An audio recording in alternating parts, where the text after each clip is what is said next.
Here's a video on lesson 76, graphing exponential functions 2.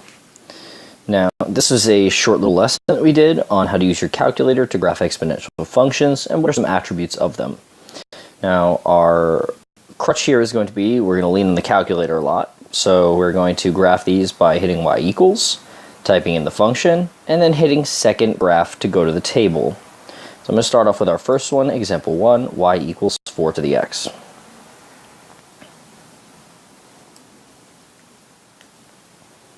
Okay, so I'm going to click y equals.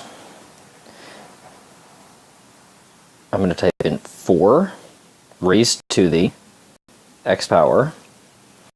Then I'm going to hit second graph to go to the table.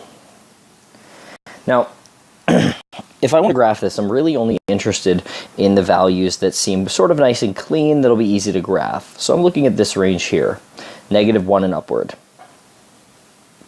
You'll see that as we get more into the negative x's, you'll see lots of smaller and smaller decimals. So I want to stick with the ones that I know that I can actually graph. So I'm going to start with there. -1, 0.25, 0.1,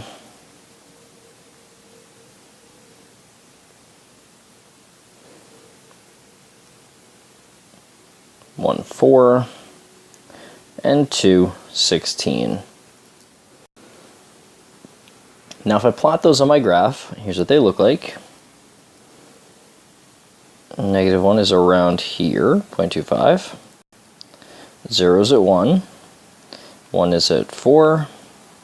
And 2 is at 16.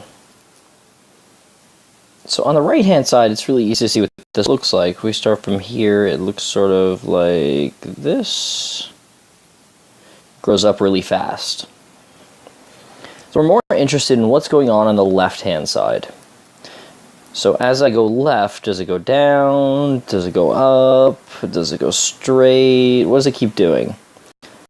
So what I'm going to do is I'm going to look at the values of negative x. So -2, -3, -4, -5, -6, etc. We'll look at those values. And I want to see what they're equal to. So as I start going into the negatives, I find 0.0625, 0.01563, 0.00391, so these numbers are getting smaller. And then they dip into what we call scientific notation. I just want to explain to you what this number, this 9.8 e -4, I want to show you what this means.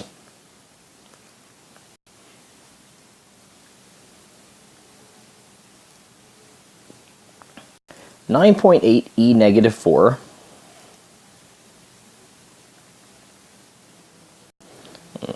bigger, means 9.8 times 10 to the -4th power. And what that effectively means is it means move the decimal place 4 units to the left. 1, 2, 3, 4. So if I put the decimal place here instead, I get 0.00098. 0.00098.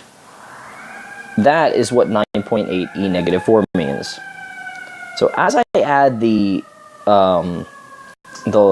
larger negative numbers here, what I'm essentially doing is I'm moving the decimal place further to the left. So I'm looking at my calculator and I see e -4,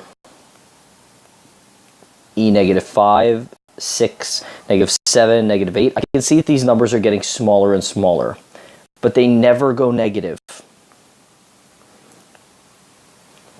That's because an exponential function has what we call an asymptote.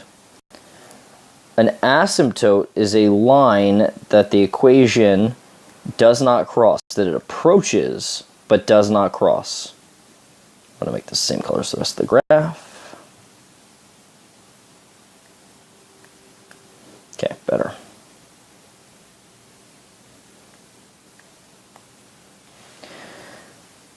So the line that it approaches but does not cross is the x-axis, which is also known as the line y equals 0, because this is a line of height 0.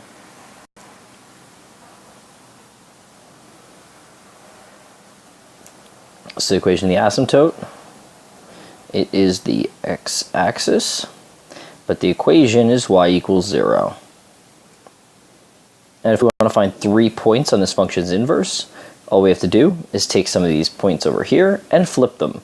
0, 1 becomes 1, 0. 1, 4 becomes 4, 1. And 2, 16 becomes 16, 2.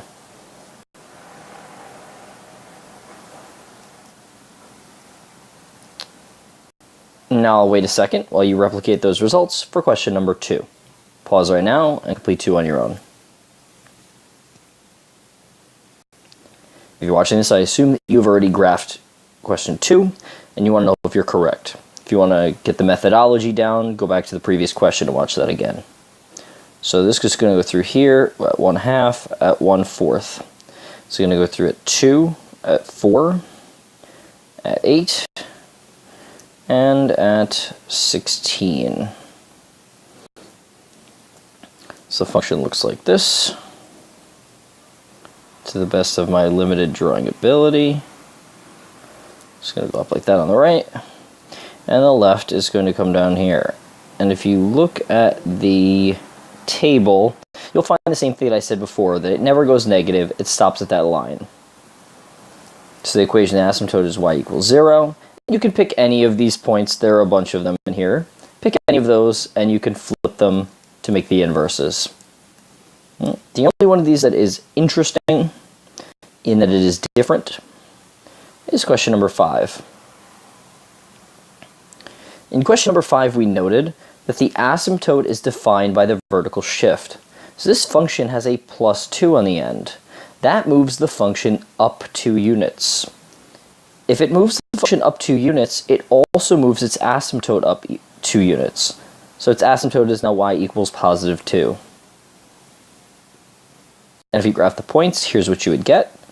You could always take your calculator, graph this in your y equals, and see if you can get the same graph that I have based on the points. Okay, and that is the end of lesson 76. There was no homework from this lesson, so continue on to lesson 77.